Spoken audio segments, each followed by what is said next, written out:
A'udhu billahi minash shaitanir rajeem. Bismillahir rahmanir rahim. The topic today I have selected to record my video, that is history and teaching of English grammar in the United Kingdom. I chose this topic because when I previously uploaded a video on the importance of learning English grammar, there were barrage of questions from so many students. Someone had told them that learning grammar is a useless activity. It won't help them in learning the language. So I dug deep into it and researched, and that is actually the cause I couldn't upload a video yesterday.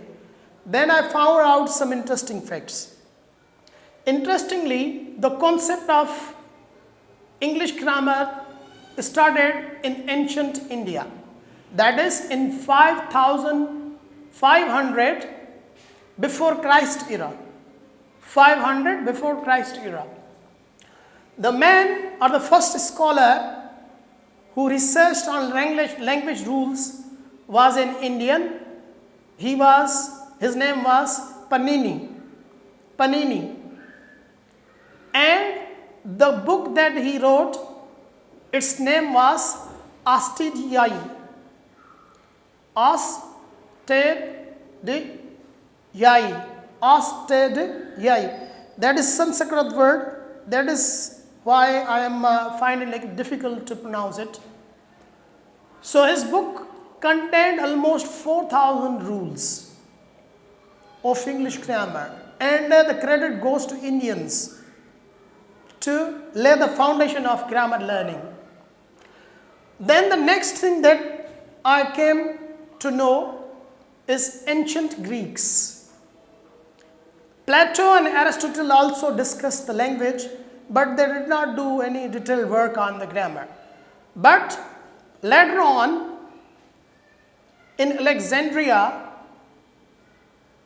the scholars worked on the language, and they gave the concept of grammar and the concept of parts of speech like noun, verb, etc.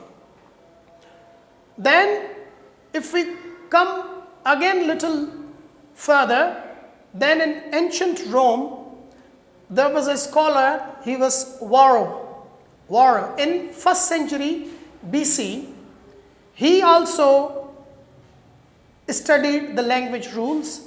Then Priscian in 5th century CE, means Christ era. This is not before Christ, but at the time of Christ.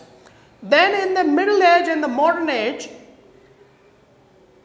Sibawayh is actually an Arabian grammarian in 8th century.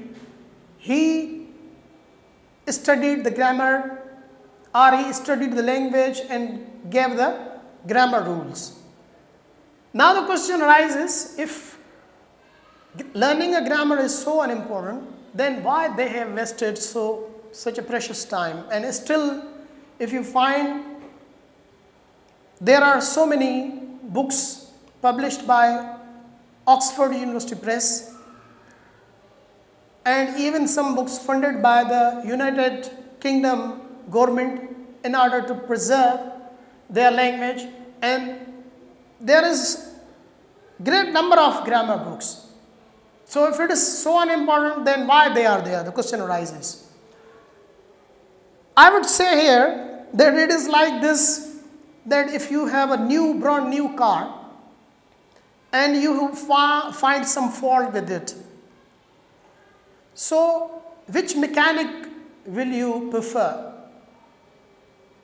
A mechanical engineer who knows very well about the engine of your new car, or you would go to any roadside mechanic? Of course you would prefer, because he is qualified. So I always presume that learning a grammar is like this, that you have confidence, you know every rule of the language, and you speak and write confidently. And in even your competitive examination, or the education system that is going on, so no one asks you to speak, but there is always written test, fill in the blanks. correct the sentences, change the sentence from direct to indirect, active passive. So these things are the part of our language or our syllabus that start all over the country. Then the second thing that came in my mind was that is grammar taught in the United Kingdom? Then I found out that until the age of 16, grammar is compulsorily taught in the schools and different institutes of United Kingdom schools, but their approach is a bit different. So they focus on, especially in primary level, they focus on SPAG, spelling, then is punctuation, and G stands for grammar. At primary level, the students in the UK are taught these things. Secondly, in the secondary level in the United Kingdom, their focus is more on writing skill based grammar. They are given practical exercises like report writing, story writing, and then their grammar is checked.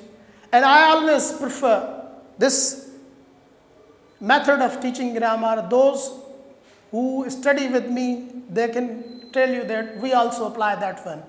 But in college and university level, grammar is not taught unless you take it as a special course. But still, you can also take it as a special course. If it is so unuseful, then why? You can take it as a special course in it. Now, teaching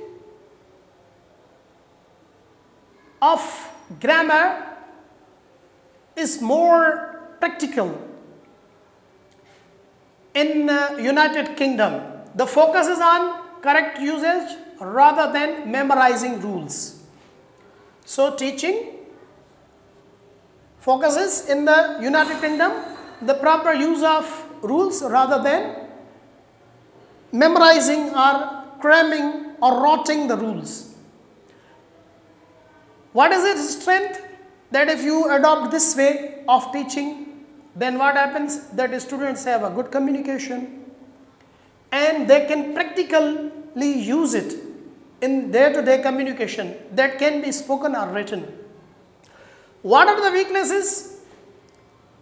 There are also weaknesses of this type of grammar teaching and learning. That students are fluent. They can communicate through writing and reading. But during the exams, they are not sure. Or sometimes, if they encounter a problem, they don't know what is the rule for it. So, mostly they are confused, unless your base is okay. And then, your weak foundations. If your foundation is weak, at the early stages, you are not properly taught the rules, then what will happen? That in upper level, you will always encounter problem. And I'm talking about all this thing, what happens in the United Kingdom.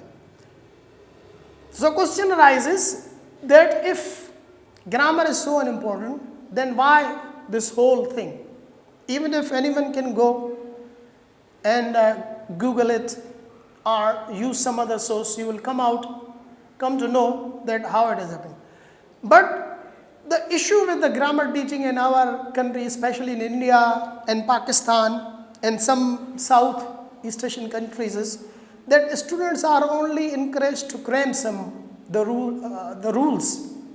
They are not encouraged to use them practically. So no doubt they cram rules, they get through the examinations.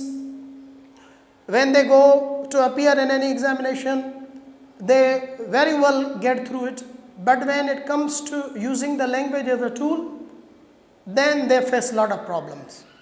So this is the weakness of the system. If there is a good teacher who knows how I have to combine these two approaches, that not only I have to give rules to my students, but I also teach them practically how they are used in day-to-day language, then it will be very helpful for them and they will be more confident in writing and speaking. With this, I end this lecture, and I'll also what I have researched, I will give all that in the description of the video. And if you have any question, please you can ask me. And inshallah, in my next class, I will start with parts of speech and why parts of speech are called parts of speech, not kinds of words. Until then, Allah Hafiz.